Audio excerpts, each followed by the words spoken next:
ہم نے اس کو معمولی بات سمجھا کہ ٹھیک ہے آج سے ہم نے سن لیا، اب ہم جھوٹ نہیں بولیں گے۔ اوہو، اتنا مشکل یہ کام دیکھا، اتنا مشکل کام دیکھا، زبان سے جھوٹ نکل جاتا۔ ایسے ہی نہیں بیٹھے ہوئے جھوٹ نکلے گا، جب تھوڑی سی کہیں غلطی ہوئی، سستی ہوئی، کوتاہی ہوئی، شرمندگی برداشت کرنی پڑے گی، استاد ڈانٹ ڈپٹ کرے گا۔ اب ایسے موقعوں پہ خود بخود اس کو بہانے لوگ کہتے ہیں، ہوتا سیدھا سیدھا جھوٹ ہے۔ یاد رکھنا، جھوٹ جتنا تیزی سے بھاگے، سچ ہمیشہ اس کو جا کے پکڑ لیتا ہے۔ سچ کے فائدوں میں سے ایک فائدہ یہ ہے کہ بندے کو یہ نہیں یاد رکھنا پڑتا کہ میں نے کیا کہا تھا۔ سچ سچ ہے۔ آپ کو نظر آئے گا کہ سچ بولنے میں نقصان ہے، مگر کبھی ایسا نہیں ہوگا۔ اللہ تعالیٰ سچوں سے محبت کرتے ہیں، وہ کبھی سچے انسان کو دنیا کے اندر رسوا نہیں ہونے دیتے۔ توجہ فرمائیے، عمر بن خطاب رضی اللہ عنہ کے زمانے میں ایک عیسائی بادشاہ گرفتار ہوا۔ اس نے مسلمانوں کے خلاف اتنا کچھ کیا تھا کہ اس کا وجود تو ایک لمحہ کے لیے بھی برداشت نہیں تھا۔ ہر بندہ چاہتا تھا اس کو تو قتل ہی کر دیا جائے۔ اللہ کی شان کہ وہ عمر بن خطاب رضی اللہ عنہ کے سامنے پیش ہوا، ہاتھ بندھے ہیں، پاؤں میں بیڑی ہیں۔ عمر خطاب رضی اللہ عنہ بڑے اس پہ غصے تھے۔ آپ نے بھی جلاد کو حکم دیا کہ اس کا سر قلم کر دیا جائے۔ اس نے کہا کہ جی مسلمان تو بڑے رحیم ہوتے ہیں، تو کیا موت سے پہلے میری کوئی خواہش پوری ہو سکتی ہے؟ بتاؤ بھائی۔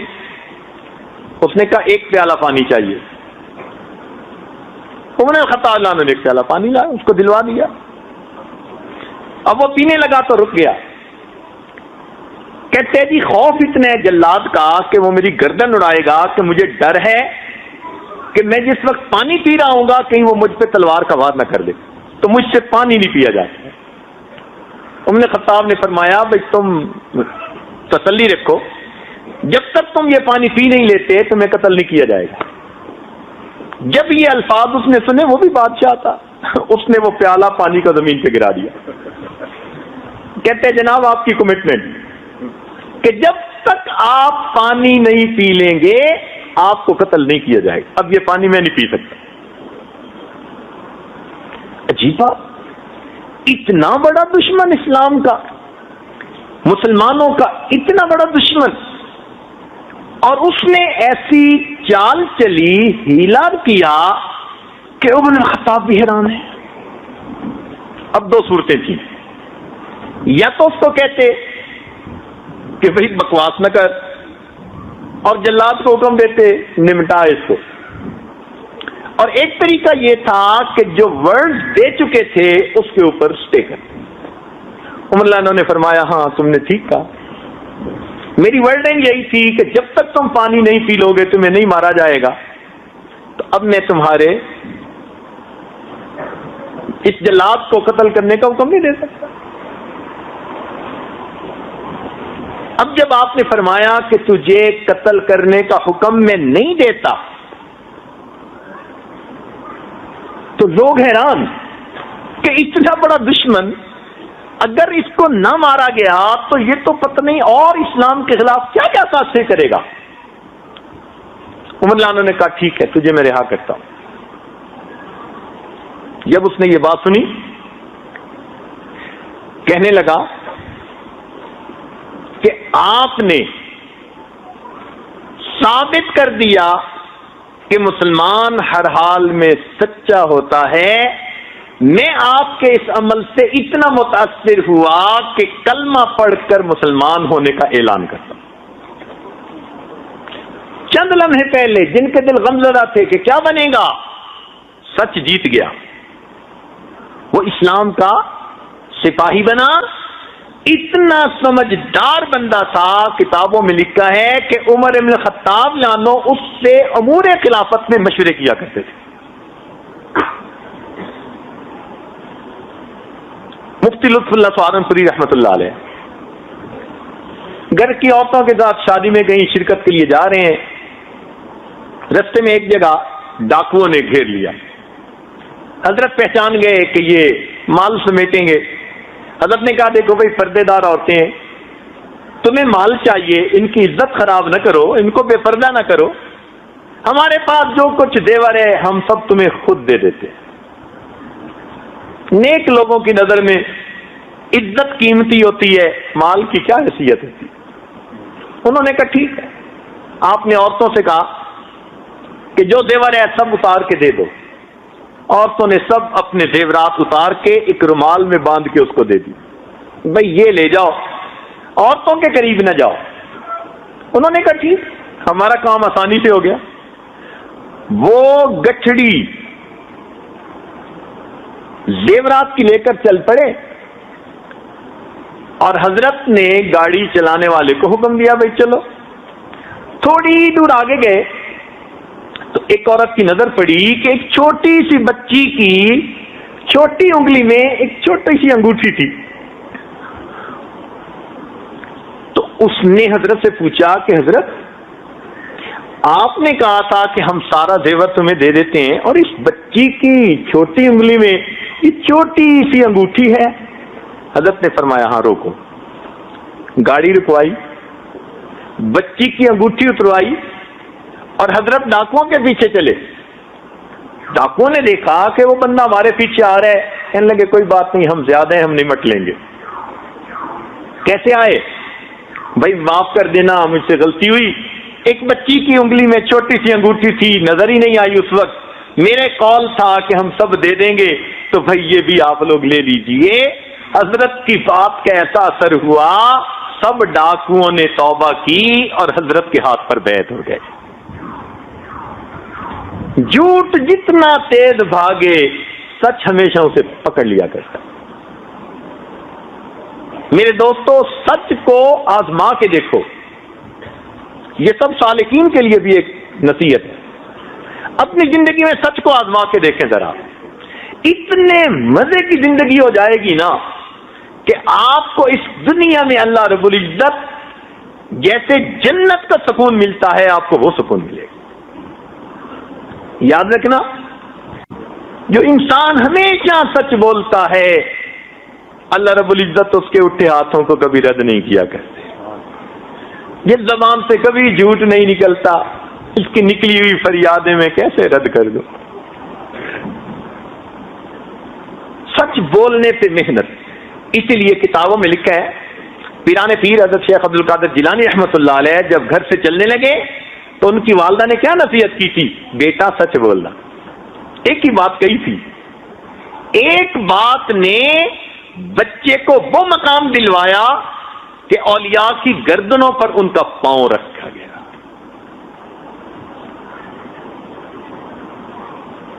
اس کو زندگی میں آزمائیے، عہد کر لیجئے، آج کے بعد جھوٹ نہیں بولنا، رانگ سٹیٹمنٹ نہیں دینی۔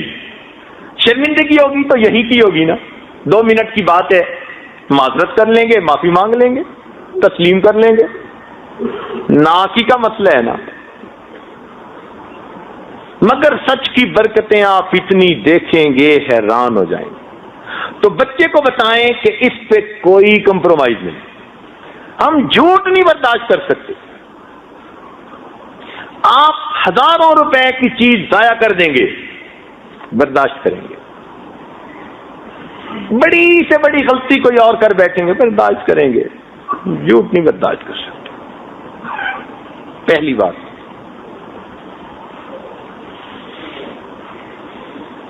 بلکہ الہی بخش کاندلی رحمت اللہ علیہ کا واقعہ مشہور ہے کہ ہندوؤں نے کہا کہ ہم یہاں مندر بنائیں گے، مسلمانوں نے کہا مسجد بنائیں گے۔ پھر مسلمانوں سے انگریز جج نے پوچھا کہ بھئی کوئی بندہ ہے جو درمیان میں گواہی دے اور معاملہ سمٹ جائے؟ تو شاہ عبد العزیز رحمۃ اللہ علیہ کے شاگردوں میں ایک بزرگ تھے، مفتی رائی بخشندری رحمۃ اللہ، ان کا نام لیا گیا. انہوں نے سچ کہہ دیا کہ جی ہندوؤں کی ہے کہ مندر بنا سکتے ہیں کہ جب ان کی زمین ہے تو جو چاہیں بنائیں.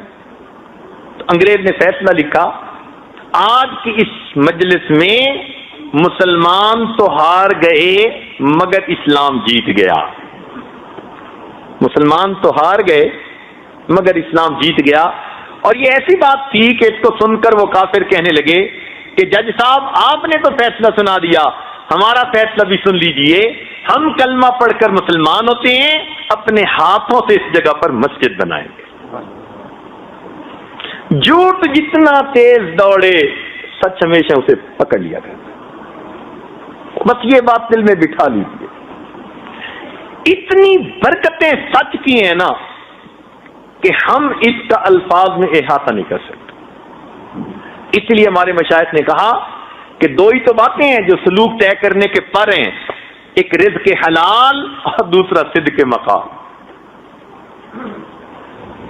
اور آج ان دونوں باتوں میں کمی کوتاہی کی وجہ سے روحانی طور پر ہم پیچھے ہوتے ہیں. تو خیر، ایک بات سچ بولنا، اور دوسری عادت بچے کے اندر جو پیدا کرنی چاہیے وہ نماز کا اہتمام. نماز تو پڑھتے ہی ہیں بچے، بچپن سے اس کو نماز کا اہتمام سکھانا ہے. تسلی سے وضو کرنا ہے، پاکیزگی کا خیال رکھنا ہے، وقت پہ نماز پڑھنی ہے تکبیر اولا کے ساتھ اگر وہ بیٹا ہے.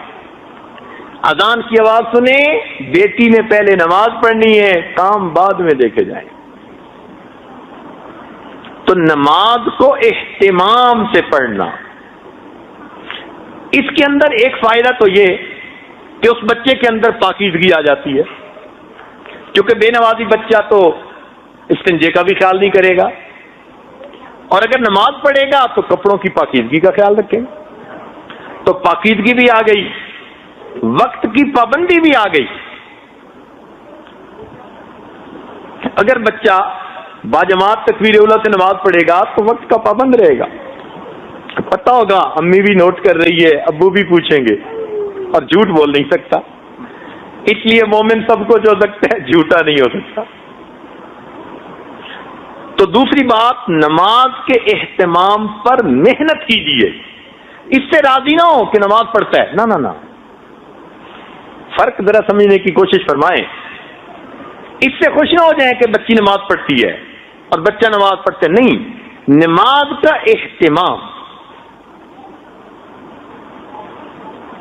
اس لیے بچے کو دیکھیں کہ جلدی جلدی نماز پڑھ رہا ہے تو نہیں، اس پہ کمپرومائز نہیں ہے.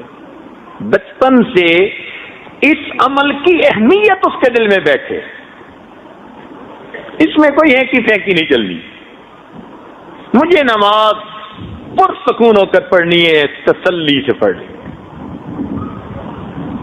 تو اگر آپ نماز کا اہتمام اس کو سکھائیں گے تو آٹومیٹکلی اللہ تعالی کے ساتھ ایک قرب کا رشتہ اور تعلق اس بچے کا ڈیولپ ہونا شروع ہو جائے.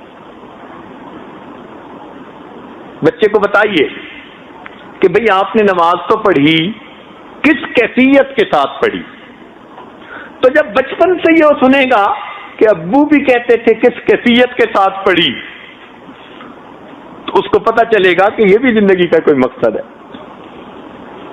آج تو اس مقصد کو ہم بھولتے ہی چلے جا رہے ہیں کہ ہم نے بھی ان تعبد اللہ کا انک تراہ فإن لم تکن تراہ فإنہ یراک. چنانچہ گھر میں عورتیں نماز پڑھ لیتی ہیں، اس بات سے نیک لوگ خوش ہو جاتے ہیں جی بیوی نماز پڑھتی ہے. کبھی ہم نے اس سے یہ بھی پوچھا کہ کس کیفیت کے ساتھ پڑھتی ہے. خلق الموت والحیات لیبلوکم ایکم احسن عملا. ایک نماز اگر ایسی پڑھ لی نا، 2 رکعت، من صلی رکعتین، حدیث پاک میں ہے جس بندے نے 2 رکعت اس طرح سے پڑھی کہ اس کے نفس میں کوئی باہر کی دنیا کا وسوسہ نہیں آیا، غفر لہ ما تقدم من ذنبی، 2 رکعت پر اللہ پچھلے سب گناہوں کو معاف فرما دیتے. تو اس پر نماز کے اہتمام پر کنسنٹریٹ کیجیے. بچے کو وضو کرتے ہوئے دیکھیے صحیح کر بھی رہا ہے یا نہیں. اس کی پاکیزگی کے بارے میں اس سے پوچھیے، بھئی آپ کیسے طہارت کرتے ہو اپنے جسم کی؟ آپ حیران ہو جائیں گے. بڑی بڑی عمر کے بچے وہ بس نام بناتے ہیں جی نماز پڑھ رہے ہیں، اور اس کوتاہی کی وجہ سے جو نماز کی برکتیں بندے کو ملنی ہوتی ہیں وہ اس بچے کو مل نہیں رہی ہوتی.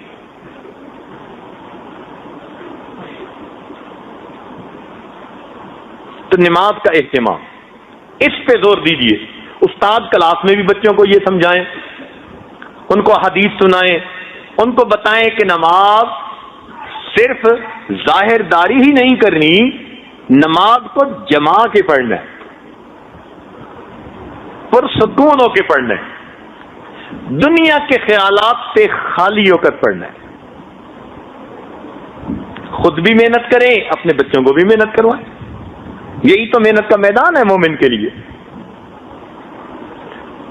جتنا آپ بچے کو نماز کی اہمیت پر ابھاریں گے، ایکسائٹ کریں گے، بتائیں گے، اتنا ہی اس کی زندگی میں اللہ تعالیٰ کی طرف سے برکتیں ہوں گی. احادیث میں جتنے فائدے نماز کے بتائے گئے کسی اور عمل کے اتنے نہیں بتائے گئے. اللہ تعالیٰ کام کے ذمہ دار ہوتے ہیں، اللہ تعالیٰ اس کو سرخرو کرتے ہیں، برکتیں دیتے ہیں، رزق میں برکت، اتنے فائدے کہ کوئی حد نہیں. اچھا، بچے کو جب آپ دیکھیں کہ ذرا اچھی نماز پڑھ رہا ہے تو اس کو انعام دیا کرے. بیوی کو کبھی مصلی پہ بیٹھے دیکھیں تو بھولے سے تعریف کر دیا کرے. کیونکہ ہمارے نوجوان بیویوں کی تعریف نہیں کرتے. نیک بیوی ہوگی، پاک دامن ہے، وفادار ہے، نیکوکار ہے، ان کی زبان گنگ ہوتی. دیکھو بھائی، یہ جو ہوتے ہیں نا انکریجمنٹ، یہ فطرت ہے بندے کی. آپ اندازہ لگائیے کہ مچھلی کو جب سکھایا جاتا ہے تو اس کو کہتے ہیں کہ تم چھلانگ لگاؤ، تو مچھلی چھلانگ لگاتی ہے، تو اس کے منہ میں پھر چھوٹی مچھلی ڈالتے. ایک جگہ ہمیں ایکویریم میں وہ مچھلیوں کے کرتب دیکھنے کا موقع ملا، تو ٹرینر سے پھر بعد میں کویسچن آنسر ہوئے، تو ہم نے یہ کویسچن پوچھا کہ بھئی تم نے یہ فٹ بال لٹکایا ہوا تھا 35 فٹ اونچا، اور مچھلی کو تم نے آواز دی، وہ اس کونے سے آئی اور بالکل اس کے نیچے آ کے اس طرح سے نکلی کہ 35 فٹ اوپر جا کر اس نے بال کو کک لگائی. یا اللہ، اس جانور کو کیسے ٹرین کیا؟ ہم تو بندوں کو اور انسانوں کو ٹرین نہیں کر پاتے.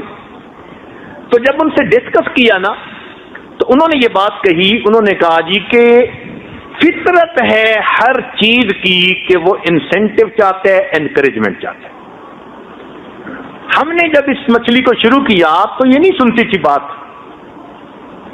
لیکن جب اس نے ایک دفعہ ایسا کیا ہم نے اس کے منہ میں مچھلی ڈالی، پھر دوبارہ کیا مچھلی ڈالی، ہر دفعہ اب یہ انسینٹو ہم نے دینا شروع کر دیا. تو مچھلی کو بھی پتا چل گیا ایسا کرنے سے مجھے انسینٹو ملتا ہے، اس نے کرنا شروع کر دیا. اب بتائیے کہ جانوروں کو انسینٹو دے کے اگر وہ ایسے کام کروا لیتے ہیں، کیا ہم انسان کے بچوں سے نہیں کروا سکتے؟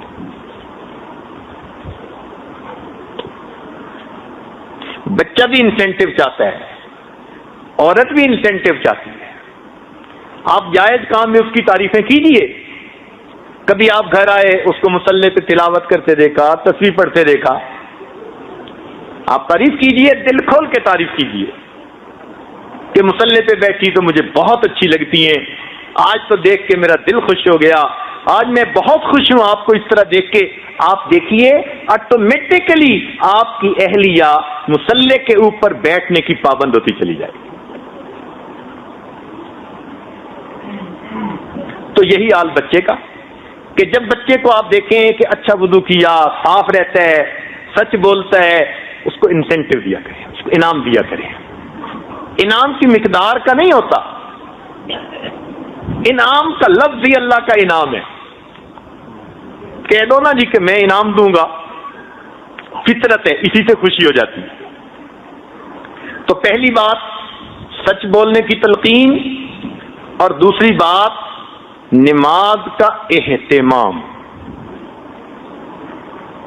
اور ان کو بتائیں کہ اس سے کوئی کمپرومائز نہیں ہے، اس پہ ہم کوئی آپ کی کمزوری برداشت نہیں کر سکتے۔ تیسری بات، بچوں کو خدمت کی اہمیت سمجھائیں۔ کام کاج جو گھر کے کیے جاتے ہیں اس پر کیا اجر ملتا ہے، ماں کی خدمت، باپ کی خدمت، بڑوں کی خدمت، استاد کی خدمت۔ خدمت کا جذبہ بچپن سے بچے کے دل میں ڈال دیجیے۔ مان لیا کہ آپ ملٹی ملینر ہیں، آپ کے گھر میں کام کرنے والے 1 درجن نوکر موجود ہیں، مگر بچے کو کہیں کہ اپنے کام خود کرے، بلکہ دوسروں کے بھی کام یہ کر کے دکھائے۔ بچپن سے اس کو شہزادہ بنا دیا، آپ نے بچے کو خراب کر دیا۔ آج تو پانی کا گلاس بھی نہیں خود پی سکتے بچے، وہ بھی دوسرے کو کہتے ہیں کہ لائیے۔ اس خدمت کے جذبہ نہ ہونے کی وجہ سے پھر بچے بہت بڑی نعمت سے محروم ہو جاتے ہیں، طبیعت میں سستی کاہلی آ جاتی ہے۔ یہی نہیں کہ پھر یہ دوسروں کی خدمت نہیں کرتے، ان کو کام کاج بھی پھر بوجھ نظر آتا ہے۔ اس لیے آج شکایت ہے اکثر ماں باپ کی طرف سے، بچے کام میں دلچسپی نہیں لیتے۔ بھئی آپ نے بچپن میں کون سی خدمت سکھائی ہے اس کو؟ بچپن میں خدمت سکھاتے، آج بچوں کے اعضاء ریفلیکسز کے اندر نرمی ہوتی اور بچے خود بخود دوڑ بھاگ کے اپنا کام کر رہے ہوتے ہیں۔ عبادت سے جنت ملتی ہے اور خدمت سے خدا ملتا ہے۔ کیا پتا یہ بچہ کبھی کس اللہ والے کی خدمت کرے اور اس کی اس کو دعا لگ جائے۔ سلطان محمود غزنوی کا والد ایک سپاہی تھا، ایک عالم باللہ تھے، اللہ والے تھے۔ اس کو اس نے گھر پہ ٹھہرایا اور 3 دن اس کی خدمت کی، تو انہوں نے جاتے ہوئے اس کو دعا دے دی، اللہ نے سپاہی سے اس کو فوج کا جرنیل بنا دیا اور بیٹا وقت کا بادشاہ بنا۔ اس کو بتائیے کہ معذوروں کی خدمت کی جاتی ہے، بوڑھوں کی خدمت کی جاتی ہے، تو اس کے دل میں رحم کا مادہ پیدا ہوگا، احساس ہمدردی ہوگا۔ اس ایک لفظ خدمت کی وجہ سے اس بچے کے اندر اچھے اخلاق آتے چلے جائیں گے۔ جب دوسروں کی بات سنے گا جو بڑے ہیں، تو پھر ماں باپ کی کیوں نہیں سنے گا؟ آج اس کو خدمت بتائی نہیں، وہ ماں باپ کی بھی نہیں کرتے۔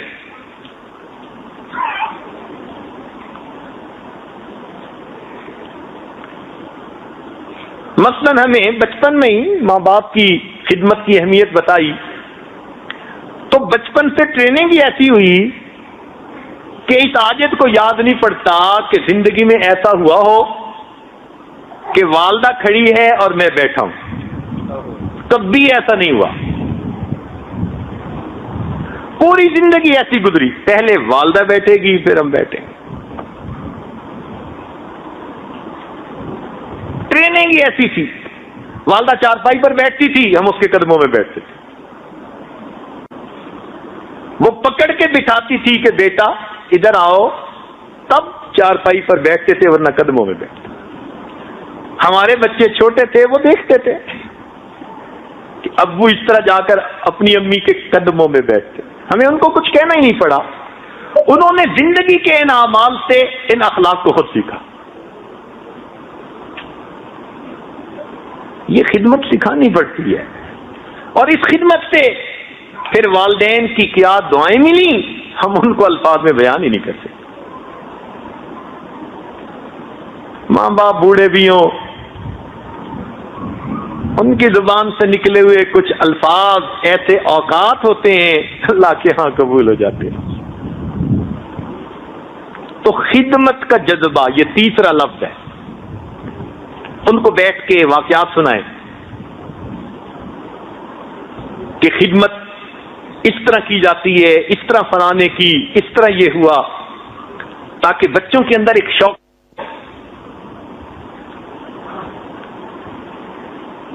ہمارے ایک دوست تھے، توجہ سے بات سنیے چونکہ میں مکمل کرنا چاہ رہا ہوں. وہ ایک بڑے بزرگ تھے، ان کے گھر میں گئے، بات ذرا توجہ سے سنیے گا. تو وہ جو میزبان تھے ان کا ایک بیٹا تھا کوئی 9-10 سال کا.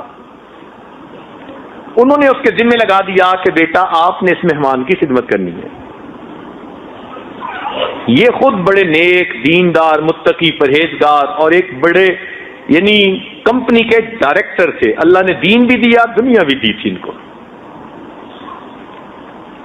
کہنے لگے وہ بچہ ایسا سلیقہ مند، ہر چیز اس نے تیار کی ہوئی، وقت پہ دسترخوان لگاتا اور اس پر برتن رکھتا، کھانا لاتا. مجھے اس کو دیکھ کر محسوس ہوتا کہ ہاں مجھے اس کی بھی ضرورت تھی. میں صبح اٹھتا تو مجھے گرم پانی ملتا. بچہ ایسا سلیقہ مند، ہر چیز وہ تیار کر کے رکھتا. کہنے لگا کہ 2 دن میں اس بچے نے میرا دل مو لیا. میں تمنا کروں کہ کاش میرے بچے بھی ایسے خدمت گزار ہوتے. وہ آتا اور جو کام ہوتا کر کے چلا جاتا، آتا کام کر کے چلا جاتا. کہنے لگا میرے دل میں خیال آیا کہ آج جو ہے نا یہ آئے گا تو میں اس سے پوچھوں گا کہ اس کو یہ باتیں سمجھائی کس نے. اگلے دن وہ آیا اور اس نے ناشتہ رکھا اور ناشتہ رکھ کے جانے لگا. تو کہنے لگے میں نے جلدی میں اس بچے کو کہا کہ بچہ ذرا میری بات سنو. تو وہ کھڑا ہو گیا. میں نے کہا بتاؤ تم سب سے بڑے ہو، تم سب سے بڑے ہو. پوچھنے کا مقصد تھا کہ بھائی تم باپ کے بڑے بیٹے ہو. تو کہنے لگے میں نے جلدی میں جب کہا نا کہ تم سب سے بڑے ہو تو بچہ تھوڑا سا شرمایا، پیچھے کو ہٹا اور مجھے دیکھ کر مسکرا کے کہتے انکل سچی بات تو یہ ہے اللہ سب سے بڑے ہیں. انکل سچی بات تو یہ ہے اللہ سب سے بڑے ہیں. بہن بھائیوں میں میری عمر زیادہ ہے تو الفاظ ہی نا، مگر ادب اور سلیقہ ہوتا ہے کوئی. تو یہ تربیت کہلاتی ہے. تو 3 باتیں ذہن میں رکھیے، ان کو آزما لیجئے. ہمیشہ آپ اس کا اتنا فائدہ دیکھیں گے کہ آپ کہیں گے کہ ہمیں کسی درویش نے کوئی 3 ہیرے اور موتی تحفے میں دے دیے تھے. 100 سبق پڑھنے کی بجائے یہ 3 باتوں کا سبق پڑھ لیجئے. انشاءاللہ بچے کی تربیت ایسی ہوگی، آپ کا دل خوش ہوگا بچے کو دیکھ کے، آپ کی آنکھیں ٹھنڈی ہوں گی. آپ کہیں گے ربنا ہب لنا من ازواجنا وذریاتنا قرۃ اعین. اللہ تعالیٰ جزائے خیر عطا فرمائے ان بچوں کو جنہوں نے محنت کی اور انعامات حاصل کیے. بہت خوشی ہوئی ان بچوں کے نام سن کر کہ جو پابندی سے کلاس میں آتے رہے. انعام لینے سے بھی زیادہ خوشی ان کی دی ہوئی. انعام تو کسی نے لینا ہی ہوتا ہے، انعام لینے کا کیا. اس کی خوشی ہوئی کہ پابندی سے اتنے بچے اور بچیاں وہ کلاس میں آتے رہے. یہ بڑی اچیومنٹ ہے. اللہ تعالیٰ اس ادارے کو دن دگنی رات چوگنی ترقی نصیب فرمائے. اور جن اساتذہ نے یا معلمات نے محنتیں کی اللہ تعالیٰ ان کو بھی اپنے مقبول بندوں اور بندیوں میں شامل فرمائے. جس ادارے کے معاونین ہیں اللہ تعالیٰ ان کو بھی اپنے مقربین میں شامل فرمائے، اور ہم حاضرین کو بھی اللہ ان کی برکتوں سے محروم نہ فرمائے. وآخر دعوانا ان الحمدللہ رب العالمین. سبحان ربی العلی الوہاب. اللہم صلی علی سیدنا محمد وعلی آل سیدنا محمد. ربنا ظلمنا انفسنا وان لم تغفر لنا وترحمنا لنكونن من الخاسرین. اے مالک ہم آپ کے عاجز مسکین بندے ہیں، ہمارے گناہوں کو معاف فرما، ہماری خطاؤں سے درگزر فرما. اے اللہ جتنے بچے بچیاں ہیں یہاں موجود سب کو اپنے نیک بندوں بندیوں میں شامل فرما، سب کے سینوں کو علم کے نور سے منور فرما. اے اللہ ان سب کو اپنی رحمتوں سے خصوصی حصہ نصیب فرما. میرے مولا ان کے ماں باپ کے دلوں کو ان کی طرف سے خوش فرما. اے اللہ ان بچوں کو آنے والے وقت کی اے اللہ بڑی کامل ہستیاں بننے کی توفیق عطا فرما، ان کو دین اور دنیا کی سعادت نصیب فرما، ان کو ہر مصیبت سے محفوظ فرما، ہر دکھ سے محفوظ فرما، برا چاہنے والوں کی برائی سے محفوظ فرما، دوستوں کی دوستی کے رنگ میں دشمنی کرنے والوں سے محفوظ فرما، اے اللہ ان کو بری صحبت سے محفوظ فرما۔ میرے مولا ہماری ان دعاؤں کو اپنی رحمت سے قبول فرما۔ اے اللہ جو نیک تمنائیں بچوں کے دل میں ہیں، ماں باپ کے دل میں ہیں، اساتذہ کے دل میں ہیں، سب نیک تمناؤں کو پورا فرما۔ جو مانگا وہ بھی عطا فرما، جو مانگنا چاہیے تھا نہیں مانگ سکے وہ بھی عطا فرما۔ ربنا تقبل منا انک انت السمیع العلیم تب علینا انک انت التواب الرحیم۔ صلی اللہ تعالی علی حبیبہ سیدنا محمد و آلہ و اصحابہ اجمعین برحمتک یا ارحم الراحمین۔